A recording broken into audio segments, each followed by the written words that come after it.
everyone. If you don't know already, I was the Huffington Post contributor who had my column revoked, had my publishing rights revoked, had my articles deleted for just doing some very cursory reporting on Hillary Clinton's health condition. And since I lost my column at Huffington Post for no reason, I'm going to make people aware of everything that I am aware of, because if I still had publishing rights there, I would be writing this stuff in my column. I just finished up last night reading through the Wikileaks email batch, the Clinton email archive from Clinton's private email server that was hacked, and from the various Freedom of Information Act requests. All this stuff is right on wikileaks.org. Anybody can visit the Clinton email archive. So I'm going to show you some of the most disturbing emails I came across. We're just going to flash them on the screen for you. Please share this video. Please back this video up. YouTube has been doing some very strange things over the past few weeks to people who talk about Hillary Clinton in a negative light, not only to me, but to other big YouTubers and people who talk negatively about social justice issues and people who bring up things about the military-industrial complex. They're seeing some very unusual things, and we're seeing that search results for Hillary Clinton's health appear to be getting censored or being altered somehow by Google's algorithm. We're also seeing, let me just bring this up. So that's 3 articles that come up on Google News for Hillary Clinton's health. 2 of those articles have been deleted and scrubbed from the internet.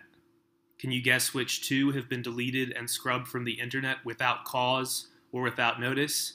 That's right, the 2 articles that were mine, they deleted on Sunday night. It's now Thursday, not so much as a word of explanation.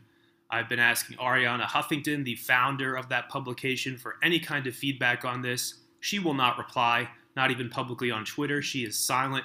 It is eerie. It is creepy. It is censorship. It is unacceptable. And I'm aware that Huffington Post is now owned by Verizon, not Arianna Huffington.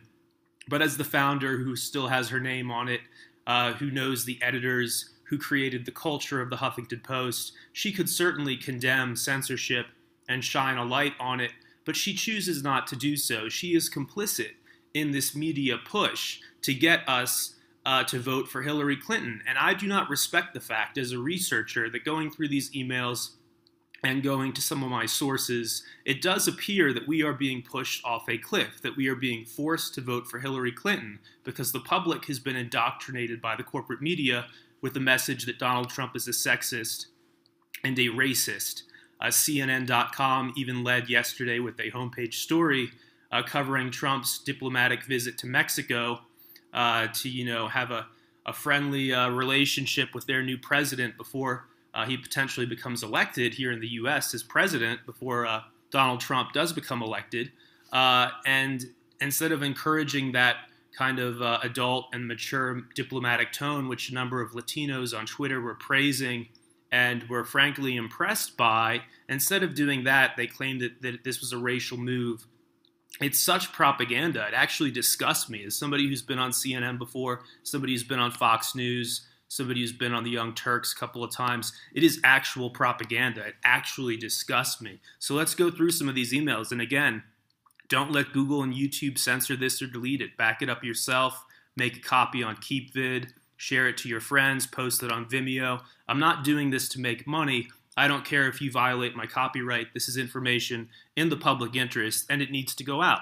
So let's get started. And please watch this video all the way to the end, because at the end, I'll show some actual clips of what Hillary Clinton looks like today, right now. Not photos from 7 or 8 years ago, not press photos from 8 years ago that the media continues to run as if that's what she looks like today, but actual images and video of what Hillary Clinton does look like today. And then viewers can decide if she is medically fit for office, if she is medically fit to lead the country.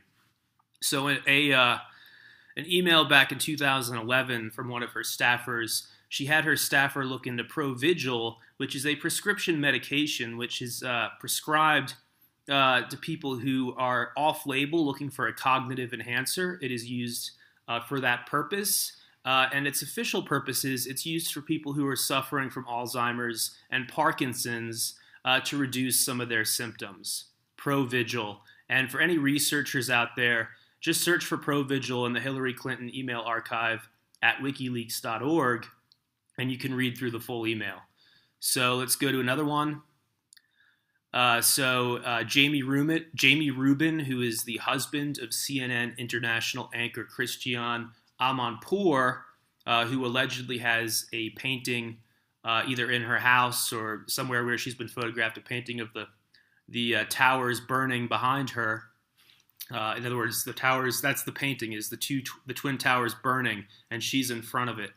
And weird stuff, but I don't want to go down that road. Other people can research that rather trivial aspect of Christiane Amanpour. I think this email itself is certainly incriminating enough. Let's just read the email. So again, this is an invite from Jamie Rubin to Hillary Clinton while she is Secretary of State. Okay? So here's the email. It's a very New York crowd and a very Diane-style event. Oh, this is actually another invite. This one's even better. Sorry for jumping the gun here. So this was an invite she received to attend a party hosted by Barry Diller, the head of Interactive Corp., which owns a number of media outlets and a number of the most trafficked websites on the internet.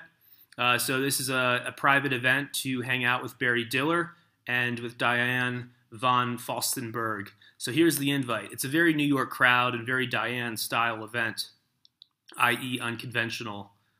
Each awardee receives $50K for her ongoing work. The event bears no resemblance to a typical foreign policy event. That's for sure. But if you were in NY, you could arrive for the awards and leave. But that's not the invite I wanted to show you guys. Let's get to the other one. So many emails, so many.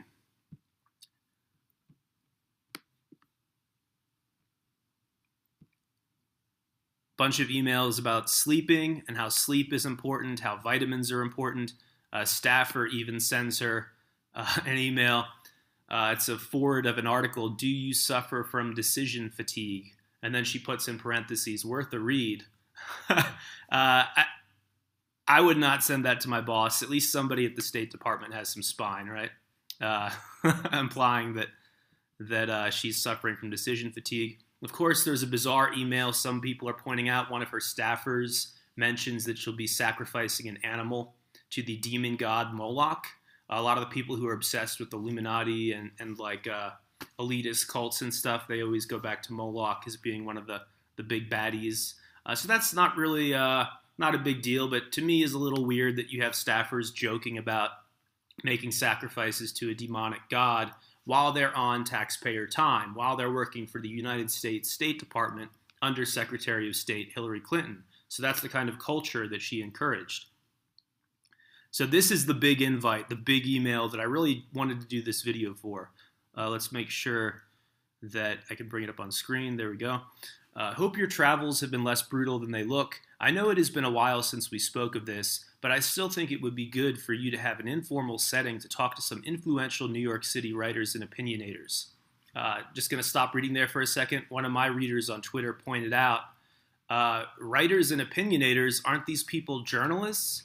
And that's an excellent point. We'll get to that. So let me go back to reading the email. So I would propose to host a smallish dinner when your calendar permits in the coming weeks with the following people who I know well enough to trust some level of discretion for an off-the-record dinner that would allow you to provide an account of some of the highs and even some lows of policymaking on Libya, China, Iran, the Arab Spring, and the Israel-Palestinian issue. They are Eleanor Randolph and Carol Giacomo from the New York Times editorial board, Richard Cohen of Washington Post, David Remnick and Rick Hertzberg from the New Yorker, Leon Wieseltier and Frank Foer from the New Republic, Tina Brown from Newsweek, my wife from CNN and ABC. Again, that's Christiane Amanpour. His wife is the anchor at CNN International. And maybe one or two others like Tom Brokaw. The point is not to create news stories, but to ensure when these people deliver their inevitable assessments of your term as secretary, they have an appreciation of some of the difficulties and complexities. All best, Jamie. I mean, this is a totally unacceptable level of collusion between some of the biggest people in print and broadcast media and Hillary Clinton while she's serving as Secretary of State, and it appears from the email itself that the purpose of this meeting is to massage the impression of her job while she's Secretary of State, and to make sure that they have an appreciation of her record. And then, of course, there's the creepy influence from George Soros, who is one of the funders of Think Progress, which up until yesterday was still publishing stuff, making it seem like Hillary's health, like questions about Hillary's health, are absolute conspiracy theory, are just hateful, unpatriotic, far right-wing conspiracy theory. But let's go ahead and roll some of the videos of Hillary Clinton over this summer. Does this look like a healthy woman to you? That President Obama was going to endorse you. It was great. It was great. I mean, it was a wonderful, meaningful endorsement in every way, and I was very proud of it. Did you talk about vice presidential possibilities with Senator Warren? In every way. And how did you talk about Senator Warren? Did you talk about vice presidential possibilities with Senator Warren? Did you talk about vice presidential possibilities with Senator Warren? Senator Warren. And now it's a horror show. It's an absolute horror show. An absolute horror show. An absolute horror show. Wow. I mean, this is what I got my column canceled for, was this crazy conspiracy theory that Hillary Clinton's health is not well. Let the footage speak for itself. And please feel free to share this, as I said earlier. Back it up, share it. I'm angry, and I want the word to get out. This is not journalism. This is not in line with our freedoms, with our First Amendment, freedom of the press, freedom of speech. This is collusion between the corporate media and one candidate in order to win an election, in order to steal an election. It is, in my view, not acceptable.